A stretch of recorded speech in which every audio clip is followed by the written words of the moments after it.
fight like a fighter. Now, the Canelo we've seen the last 2 years is not only boring, but doesn't really have an incentive to mix it up and to entertain people with a good fight. So again, but you know. I'm watching this has been painful to watch, nauseating. When I tell you that this guy wastes everybody's time with these kind of opponents that he picks, and the networks enable him, and yada. What's going on YouTube? Witty P dropping in one time. We're gonna talk some boxing. Fight Hub caught up with promoter Bob Arum. They asked him a few questions about the, Canelo Alvarez, Terrence Crawford fight, previewing the fight that's coming up in September. And the boxing world, boxing community start to change their tune a bit, who they feel like has the advantage of that fight. Canelo Alvarez, he hasn't looked great, this past few fights, and we want to be real. He has been boring. He's been boring. And only the Canelo fanboys, and the casuals and shit like that, they're the only ones that can back Canelo now. He don't want to fight the best. He didn't want to fight Benavidez, the Mexican monster. They didn't want to fight David Morrell, so they moved up to 175 and got their own fight. Fought each other. But Canelo, he just want to cash out. He just want to cash out, but he's still trying to act like he want to fight the best. But he pick his opponents. William Skull running around the ring, you pick that guy. You pick that style. When last time Canelo stopped somebody? What, Caleb Plant? That was what, 2021? Canelo looks slow, flat-footed. He can't cut off the ring anymore. I seen him against Arizona Lara. He cut off the ring with a guy that move around running. I seen him, Canelo Alvarez. He used to cut off the ring. You run it. Cut off the ring. Caleb Plant cut off the ring. But Bob Arum, he rips Canelo Alvarez. And he rips boxing in general because he don't like the fact that these boxers are making so much money. Bob Arum don't want to pay nobody shit. Bob Arum don't want to pay nobody anything. So he's saying basically these boxers get so much money, they have no incentive to really go out there and put it on the line. Bob Arum go in. And Paulie Malignaggi, he said the same thing. Like I said, at this point, only the Canelo fanboys, casual shit like that, people that don't really want to see the best fights and the best versus the best, it's going back Canelo. It's going back Canelo. And I have a video coming soon, next couple of days, a closer look at this Canelo Alvarez Terrence Crawford fight, because I've seen a lot of slippage in Canelo game. It looked a lot slower, flat-footed, always been flat-footed, but a lot slower. He don't throw combinations as much as he used to. He look more so, he throw more 1-2s or just one. He don't throw combinations. So I got a boxing video coming soon, a closer look at the Canelo Alvarez Terrence Crawford fight coming in September. But let's hear what Bob Arum had to say about Canelo Alvarez and how he's been born, put a motherfucker to sleep his last few fights. Yeah, check out Bob Arum. Let's be honest about it. Canelo was in with not a very good fighter on Saturday, and he was getting $50 million to fight them, and he already had been promised $100 million to fight Crawford. So why would he take a chance, right? But that's no good for boxing.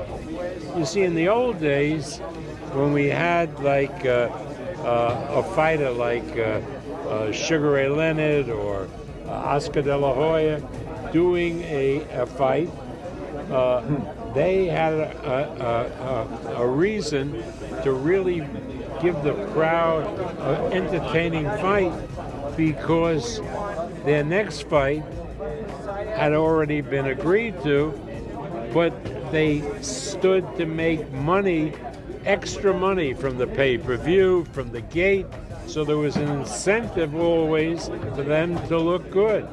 Now that incentive is gone because everybody's saying the same thing about promised Canelo Alvarez, great money for their next fight, and they're only you got a lot of fanboys. Sure way they're going to get it is to not engage in a fight. I mean, Devin Haney is a very good fighter. You saw the fight with Ramirez. That was a disgrace. That was an absolute disgrace.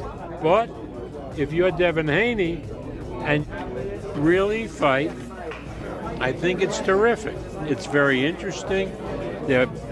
But again, my last video, if I had to pay money to watch that fight, I wouldn't do it because Canelo has shown in his last few fights that he's just a businessman. He's not in there to entertain the public. He just takes the big check. Who was more boring that week? But again, Devin Haney? if Canelo really fights, because I think it's safe to say Terrence always fights. He doesn't know anything else. So then it could be a very good, interesting fight. You've always praised Terrence as a special fighter. Do you think he can beat Canelo? Who is Canelo? What Canelo is going to show up? The Canelo who's looking to cash a big check, or the Canelo that really wants to fight like a fighter? Now, the Canelo we've seen the last 2 years is not only boring, but doesn't really have an incentive to mix it up and to entertain people with a good fight. So again, but give him credit. Terrence Crawford hasn't been that way. Terrence Crawford is a real old school professional fighter who wants to do his best every fight that he's in. These kind of fights, because they know you're suckers enough to buy them, and they know you're suckers enough to support them and cover them. I hate that I even got to cover this crap, you know what I mean? But at least I at least covered it and the way it should be covered. I crap all over it because that's what it deserves, bro. This shouldn't be on our screens. This shouldn't be what you guys pay for. This shouldn't be defended in any way. This shouldn't be this shouldn't be even a discussion. These things should be shot down at the negotiating table, at the discussion table, instantly when they're talked about. Like the fact that these ideas come up, and then people say, hey, you know what, we're gonna make this fight. We're gonna do this fight. We're gonna make this fight, and it's gonna be a fun fight. And who thinks of this crap? How does it get past the levels? Who's deciding to spend the money on this crap? You know, I get that tonight with Turki Al-Sheikh, who himself is a bit of a groupie, as we see. Like he takes selfies with all the fighters and everything instead of standing down on business the way he's supposed to and the way he has, and he's made a lot of really good fights. I don't understand, man. I don't know to what degree we're going here with this crap, man, but it's been a debacle. It's been a debacle of a weekend, you know. And like I said, even last night, it just went these kind of constant matchups with this guy right here making, you know, avoiding the best possible opposition to the point where the guys actually had to go up and weight. They actually started this fight talking about how Canelo is, savvy, you know, this other stuff. Yeah. Don't get it twisted. I think Canelo Alvarez is a Hall of Famer. You know, probably has the best active resume in boxing. If we want to be real, has the best active resume in boxing, but he did not want to show he was the best at 168. He wanted to parade around and talk he the best, he pound for pound, this or that. He didn't want no smoke with David Benavidez or even David Morrell. He didn't. Definitely not David Benavidez, who had been calling him out to the point where he just moved to 175. You know, and him and David Morrell had a great fight. You know, this year at 175, it was a great fight. You know, Canelo Alvarez, you want payday? You want payday? You don't want to fight the best, but you got a good fight fighting the best in September. And I got a preview coming with that closer look. Yes, the video dropping in a couple days, so stay tuned. Talk to them boxing. No comment, like, subscribe. This way you can help us share the video. If it's entertaining, hit that cash. That's what I do. Bye, bye, bye. Let's get it.